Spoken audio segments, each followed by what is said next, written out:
Hace 2 meses vino a verme un niño de 9 años pidiendo ayuda.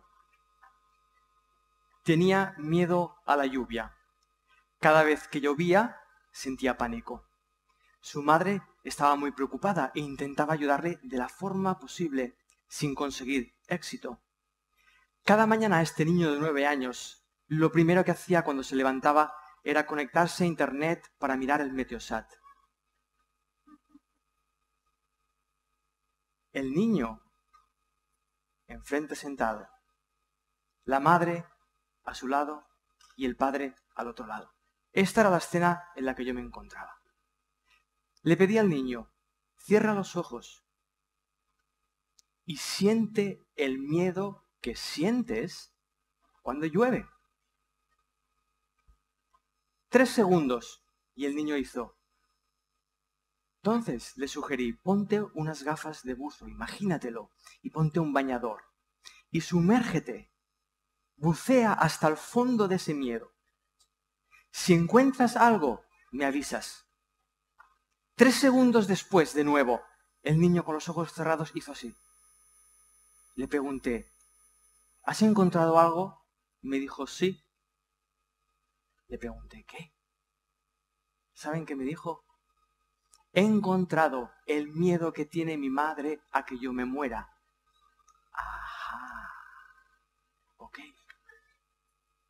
La mamá intentaba educarle para que no tuviese miedo. Sin embargo, el niño, que no tenía ningún problema, se estaba haciendo responsable del problema de su mamá. ¿Por qué? Porque los niños aún no tienen la personalidad suficientemente formada como protección. Por eso tienen esa capacidad de saberse uno con el entorno. Por eso se pelean y se perdonan en 3 segundos. Nosotros estamos perdiendo, por no decir que hemos perdido ya, esa capacidad. Lo llaman plasticidad neuronal. Imagínense la escena. Los seres humanos adultos intentamos educar a los niños. Los seres humanos adultos que tenemos nuestras redes neuronales mayoritariamente establecidas con nuestra propia forma de pensar y nuestro punto de vista acerca de la vida, intentamos educar a los niños que tienen ese campo neuronal completamente plástico, abierto y moldeable. ¿Saben? La palabra educación, educar, proviene etimológicamente de la palabra educare. Educare significa guiar, acompañar. ¿Pueden ver hacia qué estamos acompañando a nuestros niños y a nuestras niñas? Les estamos acompañando hacia un sistema mental rígido que conserve, atesore y defienda su opinión y su punto de vista acerca del mundo. Si traducimos esto a nivel cultural, imagínense, todos unos seres humanos creyendo que su cultura es como es y cómo no, es la mejor. Traduzcamos esa rigidez mental a las religiones, a la economía. Cualquier ámbito está afectado por esa incapacidad de saltarnos los límites que nos hemos autoimpuesto. Tenemos la sensación de que somos víctimas del mundo que vivimos, de que lo que sentimos y que lo que experimentamos proviene del mundo en la forma en la que es. Y no es cierto, es porque hemos dejado perder nuestra capacidad creativa, pura, de máxima plasticidad neuronal, que aún conservamos. Los científicos dicen que esa capacidad neuronal empieza a perderse a partir de los 20 años más o menos. ¿Saben? Lo siento mucho, no es cierto. Si en una sociedad que a partir de los 20 años tuviésemos que andar todos así, un científico vendría y diría, la movilidad del codo se pierde a partir de los 20 años. Cuando intentásemos mover los codos a los 60, no podríamos. Lo que les estoy hablando es de mi propia experiencia. descubrí a través de vivir mi vida que mi vida estaba intentando desmadrarme. Estaba intentando llevarme más allá de los límites de mi confort y de mi seguridad, con los cuales yo podía pactar con mis conciudadanos coculturales. Pero ¿qué ocurre si no somos en realidad productos de una cultura? ¿Qué ocurre si no somos económico dependientes? ¿Han visto qué está ocurriendo hoy en día? El otro día escuché la noticia de que un hombre se tiró por la ventana porque no podía pagar 4.000 euros de deuda. El problema no es el dinero, el problema es nuestra creencia de que somos económico dependientes. Un niño diría, pues no te lo creas más. Es simple, ¿verdad? Y nosotros les decimos, sí, niño, sí, tú qué sabrás de la vida. Yo sé. Les estoy hablando, descubriendo una educación viva. Les digo descubriendo, porque la educación viva es una educación que está creándose constantemente. Es una educación que nunca está establecida. Es la educación que los niños y las niñas de hoy en día están intentando enseñarles a sus maestros, a sus padres, a sus madres, a sus profesoras. Tenemos hoy en día la ratio de profesores y alumnos en un aula es de un alumno adulto por 23 maestros niños. Esperemos que la ministra de Educación no se entere de esto porque empezará a hacer cambios. Como pueden ver, mi hijo me ha ayudado un poco a editar y a confeccionar esto que vamos a ver. Fíjense, este soy yo, 5 años, justo antes de entrar en la escuela. Recuerdo el día en que me dijeron, mañana vas al cole. Recuerdo perfectamente el tacto de la pata de madera de la lámpara a la que me agarré. Lo recuerdo perfectamente. Este soy yo, unos cuantos años más tarde. Yo creía que la distancia entre uno y otro era muy grande, que la sabiduría, los conocimientos, estrategias para vivir y ganarme la vida y llegar a tener éxito eran muy obvias en este tipo de gorro. Pero llegó un momento en mi vida donde mi vida muy dulcemente me sacudió y me enseñó que yo no era nada más que aquel niño de ahí. No había aprendido absolutamente nada. ¿Y saben por qué? Porque me di cuenta que había nacido para aprender a amar. Y no había aprendido absolutamente nada acerca de esto. Ya que estamos hablando del amor, y no me refiero a esa emoción, a ese cosquilleo estomacal que sentimos, me refiero a un estado de conciencia. Les diré, a título anecdótico, que la gran píldora que puede retornar la plasticidad neuronal a los seres humanos de hoy en día se llama perdón.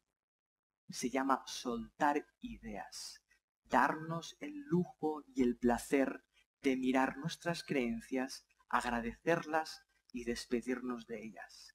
Así como tuvieron que hacer aquellos que creían que la tierra era plana, que el sol daba vueltas y que para una buena fiebre 5 sanguijuelas iban muy bien. Vamos a mirar un momentito al ser humano, pero como estoy hablándoles de mi experiencia, permítanme personalizar un poquito más. Y como no quisiera ser muy pretencioso, vamos a actualizarlo un poquito más a la situación en la que estamos. Hubo un momento en el que empecé a revisar ciertas cosas de mi propia vida. Empecé a darme cuenta de que yo era producto de una época. Empecé a descubrir que era producto de mi familia, de cómo había sido, de cómo había vivido con ella. Empecé a darme cuenta de que era un producto del pasado. Esto es tremendo. Y luego les mostraré por qué, porque es la clave. Empecé a descubrir que era un producto de la cultura. Si había nacido en esta cultura era así, si hubiera nacido en otra cultura hubiera sido de otra forma. Incluso hasta a lo mejor me hubieran gustado a los toros.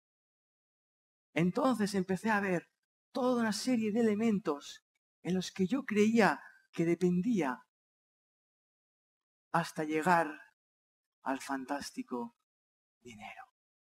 Me di cuenta de que estaba viviendo mi vida bajo esa losa y que yo no aparecía en ningún momento de mi vida. Estaba viviendo lo que se suponía que tenía que vivir. Estaba sometido a mi forma de pensar. Era víctima de cómo pensaba. Era esclavo de mis propias creencias. Eso genera nuestra querida, amada y atesorada personalidad. Observen, hoy en día educamos personalidades. Damos forma a las personas para que encajen en un sistema preestablecido. No nos gusta el desmadre. Necesitamos controlarlo todo. Hay una forma de ser que usa la personalidad sin que vivas sometido a ella. Observen. Una vez me preguntaba a alguien, bueno, sí, pero esto a la hora de educar con autoridad, sin autoridad, ¿qué hacemos? Aquí hay un lío. Ni con autoridad ni sin autoridad. Con presencia. Presencia. Y no me estoy refiriendo a presencia física. Aquello interno que todo ser humano tiene y alberga. Cuando se transparenta a través de la personalidad, surge la presencia. Hemos olvidado esa capacidad de estar presentes en nuestra vida. Observen cómo hacemos responsables a todo y a todos de nuestra propia experiencia. Nosotros no nos damos cuenta de que somos responsables de lo que sentimos. Creemos, e incluso esto es impresionante, creer que cómo se comporta un niño es el responsable de cómo yo me siento como adulto. Eso es tremendo. Le estoy enseñando a ese niño o a esa niña que no es responsable de su vida, que no es responsable de sus emociones y que no es responsable de su pensamiento. Porque a mí me gustaría ser feliz, pero no puedo por cómo te estás comportando. Es tremendo lo que estamos haciendo. Y no nos damos cuenta. ¿Han visto el lío que hemos montado? ¿Han visto las noticias? ¿Ven las noticias? ¿Han visto el lío que hemos montado? Hay una forma de solucionarlo. Y es muy simple. Les hago la propuesta. Cada uno de ustedes hágase cargo, por favor, de un ser humano. De uno. Solo de uno. Y llévenlo hasta el máximo estado de felicidad. Imagínense qué ocurriría si cada ser humano hiciese eso. Les sugiero que ese a quien elijan sea ustedes mismos, por aquello de que se conocen más y además están 24 horas con ustedes mismos. Es mucho más cercano. Fíjense cómo tratamos ayudar al otro, cambiar al otro. ¿Y nosotros qué pintamos en todo esto? ¿Qué pintas tú en tu vida? ¿Quién va a vivir tu vida? Lo único que nos interesa son quién nos va a pagar la factura. Estamos educando a niños, niñas, y no sabemos quiénes somos, ni por qué estamos viviendo la vida que vivimos. ¿Qué pretendemos hacer? Esos niños sí saben, Esas niñas sí saben y les educamos, les acompañamos hacia el desconocimiento, haciéndoles ver que eso es lo que es saber y conocer. Un viejo amigo mío, Sócrates, descubrió que educar era acompañar al ser humano hasta la pura ignorancia. Eso no gustó mucho, ¿lo saben? Le condenaron a muerte. Hoy en día nadie quiere saberse ignorante. Todo el mundo se llena de pegatinas de conocimiento, de todo tipo. ¿Cuántos de ustedes saben por qué están viviendo la vida que están viviendo? Pero lo disimulamos muy bien, muy bien. ¿Cuántos de nosotros sentimos agradecimiento cuando tenemos una persona enfrente? ¿Cuántos? ¿Saben que toda persona humana cuando se encuentra con otra, lo primero que busca es una mirada de aceptación? Estuve 2 años intentando educar a mi hijo para que dijese gracias después de que le diesen algo. Pero me di cuenta de que no estaba educándole para que sintiese agradecimiento. Él ya me lo enseñaba porque en 2 años no lo aprendió jamás. Sentía la incomodidad, la rabia de que no estuviese diciendo gracias en el momento que yo creía que tenía que decirlo. Para terminar, observen este instante en el que estamos. Este instante en el que estamos es el instante en el que su vida está pasando. Es justo la coordenada en el que la vida ocurre y la menospreciamos. Miren a un niño y enséñenle a apreciar ese instante. Educar fonológicamente significa dar a luz, dar algo de dentro. Disfrutar etimológicamente viene de dar fruto. Educar, sacar fruto. Disfrutar, dar fruto.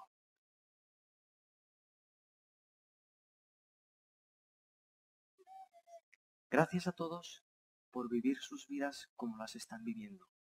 Son pura inteligencia en acción. No intenten cambiar a sus niños. Acompáñenles a que ellos mismos les enseñen a ustedes cómo educarles. Gracias.